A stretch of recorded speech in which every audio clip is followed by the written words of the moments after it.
আমরা তো আগামীকালকে শিক্ষা কার্যক্রম শুরু করার পরিকল্পনা যেটা করেছিলাম সেটি বাস্তবায়ন করতে ইনশাআল্লাহ বদ্ধপরিকর।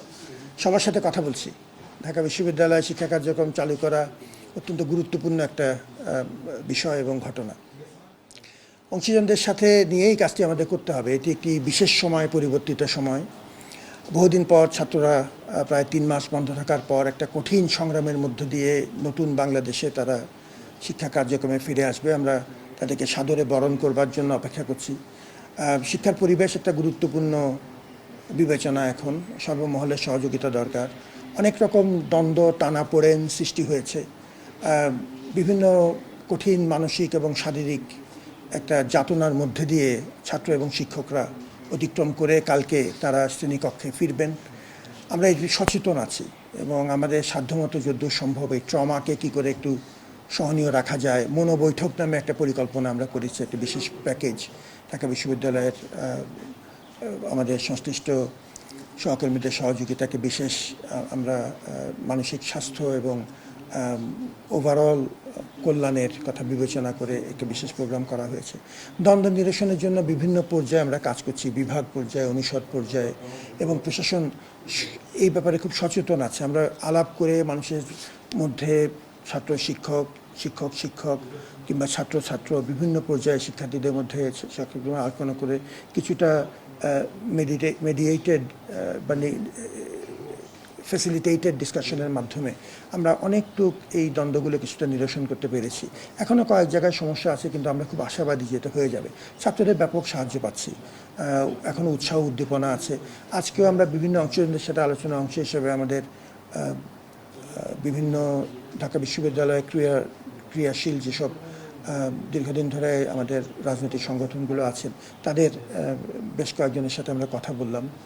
তাদেরও কিছু গুরুত্বপূর্ণ পরামর্শ ছিল, যেমন কিছু সংস্কার প্রস্তাব তারা দিয়েছেন। আমাদের ছাত্র সংসদ নির্বাচনের কথাটা এসছে। আমাদের নতুন পরিবেশে এই বৈষম্যহীন আবহে এবং ন্যায্যতার প্রশ্নে কী ধরনের ছাত্রদের হল বরাদ্দ, সিট বরাদ্দের ক্ষেত্রে হলে কিংবা আমাদের শিক্ষা কার্যক্রম চালানোর বিষয়ে কী ধরনের আমাদের অগ্রাধিকার হওয়া উচিত, এই সম্পর্কে তাদের সাথে কিছু মত বিনিময় হলো। আমরা চেষ্টা করব যে আমাদের নতুন ছাত্ররা 23-24 আমাদের এই শিক্ষাবর্ষের নতুন ছাত্ররা 30 তারিখ আমাদের সাথে যোগ দিবেন। আমরা তাদের জন্য অপেক্ষা করছি। 22 তারিখ কালকে থেকে অন্যান্য আসবেন। পরীক্ষাগুলো আশা করি খুব দ্রুতই শুরু করা যাবে।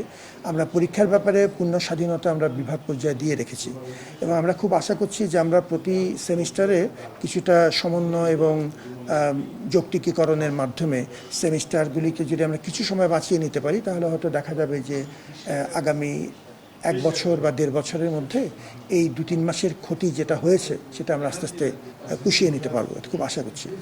বিভাগগুলির স্বাধীনতা আছে, তারা যদি কিছু বিশেষ ক্লাস নিতে চান, কিছু অতিরিক্ত ক্লাস নিতে চান, সেটি তারা করবেন। শিক্ষক মহলদের সাথে আমাদের আলাপ হয়েছে, তারাও এই একটা কঠিন সময়ের মধ্য দিয়ে গেছেন, তাদেরও অনেক সহযোগিতা দরকার। আমরা খুবই আশা করছি যে এই বিশেষ পরিস্থিতিতে আমরা সহনশীল হব। আপনি জানেন যে আমাদের ফজলুল হক মুসলিম হলের ঘটনাতে আমরা অত্যন্ত দ্রুত ব্যবস্থা নিয়েছি, আপনাদের সবার সাহায্যে সেটা হয়েছে। 23 ঘন্টার ভেতরে 8 জন অভিযুক্তের মধ্যে প্রাথমিকভাবে অভিযুক্ত তারা তদন্ত কমিটিতে এসে 6 জনকেই গ্রেফতার করা সম্ভব হয়েছে এবং পুলিশি প্রক্রিয়া আপনারা জানেন শুরু হয়েছে। তো আমাদের ছাত্ররাই কিন্তু এই গ্রেফতার প্রক্রিয়াতে সহযোগিতা করেছেন, আমাদের প্রক্টোরাল টিম পুলিশের সহযোগিতায় কাজগুলি করেছেন। আমরা সাথে সাথে তাদেরকে অন্যান্য শাস্তিমূলক ব্যবস্থা দিতে সেটাও প্রক্রিয়া শুরু হয়েছে। এই মব কালচারের ব্যাপারে আমরা খুব স্ট্রং একটা বার্তা সবাইকে দিতে যাচ্ছি। নিশ্চয়ই আমাদের এখন কঠিন একটা মনোজগতে একটা বড় রকম চাপ হয়েছে, কিন্তু সেটি যেন অনিয়ন্ত্রিত বহিঃপ্রকাশ না হয়। আমরা সচেতন আছি যতদূর পারা যায়। ঢাকা বিশ্ববিদ্যালয় একটা জনপরিষদ, সর্বজনতার বিশ্ববিদ্যালয়। এটি শুধুমাত্র প্রশাসন কিংবা একটি নির্দিষ্ট দপ্তরের মাধ্যমে নিয়ন্ত্রণ করা সম্ভব না, সবার সহযোগিতা লাগবে। আমরা খুব আশা করছি যে সবার এই আন্তরিকতায় এই বিশ্ববিদ্যালয় সারা বাংলাদেশের বিশ্ববিদ্যালয়, আমরা খুব আশা করি যে আপনাদের সবার সহযোগিতায় আমাদের এই যে নতুন করে আমরা যাত্রাটা শুরু করলাম, প্রায় 3 মাস একাডেমিক কার্যক্রম বন্ধ থাকার পরে একটা সম্পূর্ণ পরিবর্তিত বাংলাদেশে আমাদের দিকে দেশ তাকিয়ে আছে, অভিভাবকরা তাকিয়ে আছেন। আমাদের সবারই দায় আছে। আপনাদের সবার সহযোগিতা আমরা আশা করছি যে ঢাকা বিশ্ববিদ্যালয় তার গন্তব্য খুঁজে পাবে। আমাদের অফিসিয়াল কোনো বক্তব্য থাকলে এটি আমাদের পক্ষ থেকে, প্রশাসনের তরফ থেকে আমাদের স্পোকস পারসন হচ্ছেন আমাদের সম্মানিত উপাচার্য প্রশাসন, তার মাধ্যমে আপনাদেরকে এটা জানিয়ে দেওয়া হবে। এই মুহূর্তে আমাদের এটি নিয়ে আলাদা করে এখন আমাদের প্রধান চিন্তা হচ্ছে আগামীকালকে আপনাদের সবার সহযোগিতায় শিক্ষা কার্যক্রম শুরু করা। আমরা ওইটার উপরেই এখন কনসেন্ট্রেট করতে চাই।